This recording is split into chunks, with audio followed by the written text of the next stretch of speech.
नमस्कार मंडळी, साध्या सोप्या रेसिपीजमध्ये आज मी तुम्हाला दाखवते भाकरी पिझ्झाची रेसिपी। बनवायला अतिशय सोपा, चवीला अप्रतिम आणि त्याचबरोबर झटपट बनणारा असा हा हेल्दी पिझ्झा असणार आहे। लागणारं साहित्य पाहूयात। आपल्याला लागणार आहे कांदा, ढोबळी मिरची, बॉईल केलेले corn, tomato ketchup, pizza sauce, त्याचबरोबर पिझ्झा सीझनिंग, वेगवेगळ्या प्रकारचे साजूक तूप आणि चीज। मी इथे ज्वारीची भाकरी घेतलेली आहे, जी की मी दुपारी बनवते आणि तिचा मी संध्याकाळी पिझ्झा बनवणार आहे। आणि तुम्ही ज्वारीच्या भाकरीच्या ऐवजी मल्टीग्रेन भाकरी, नाचणीची भाकरी किंवा चपातीसुद्धा यूज करू शकता। तर मी इथे पॅन गरम करत ठेवलेला आहे मंद आचेवर आणि साजूक तूप लावून दोन्ही बाजूला एक एक चमचा साजूक तूप लावून आपण भाकरी जी आहे ती फक्त गरम करून घ्यायची आहे। आणि पॅनमध्येच मी ह्याच्यावरती टोमॅटो केचप आणि पिझ्झा सॉस जो आहे तो लावून घेणार आहे भाकरीला।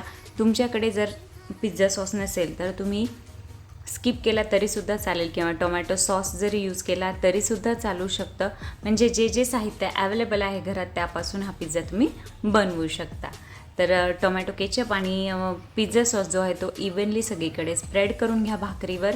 आणि नंतर मी याच्यावरती प्रोसेस चीज यूज करते, अमूलचं एक पूर्ण क्यूब एक भाकरीसाठी। तुम्ही मोझरेला चीज असेल तर ते सुद्धा वापरू शकता, त्यामुळे तर आणखी छान बनतो पिझ्झा। आणि त्याचबरोबर पिझ्झा सीझनिंगमध्ये मी ओरेगानो, चिली फ्लेक्स आणि चीझी गार्लिक ब्रेड सीझनिंग वापरते। तुमच्याकडे जर मिक्स हर्ब्स असेल तर तुम्ही ते सुद्धा वापरू शकता। एक चिमूटभर मिरी पावडरसुद्धा ॲड करा, मी ते विसरले घालायची, पण तुम्ही नक्की घालून घ्या। चीज घातल्यानंतर मी ह्याच्यावर कांदा, ढोबळी मिरची आणि हळद आणि मीठ घालून मी स्वीट कॉर्न बॉईल करून घेतले होते ते घालून घेते। तुम्हाला जर हवं असेल तर तुम्ही ह्याच्यावर पनीरसुद्धा घालू शकता किंवा आणखी तुमच्या आवडीच्या भाज्यासुद्धा तुम्ही ॲड करू शकता। जर पनीर ॲड करणार असेल तर पनीरला थोडंसं हळद, मीठ, मिरची, मिरी पावडर लावून तूप लावून तुम्ही जे पनीरचे क्यूब आहेत ते अगोदर पॅनवर गरम करून घ्या आणि नंतर ह्याच्यावर ॲड करा। आपल्या ज्या भाज्या आहेत त्यासुद्धा मी पिझ्झावर घालून घेते आहे आणि नंतर आपण थोडंसं चीज वरून परत एकदा घालणार आहोत आणि झाकण लावून आपल्याला हा पिझ्झा मंद आचेवर 3 ते 5 मिनिट शिजू द्यायचा आहे। म्हणजे चीज मेल्ट होऊन द्यायचं आहे आणि भाज्या शिजू द्यायच्या आहेत, म्हणजे आपला पिझ्झा तयार आहे।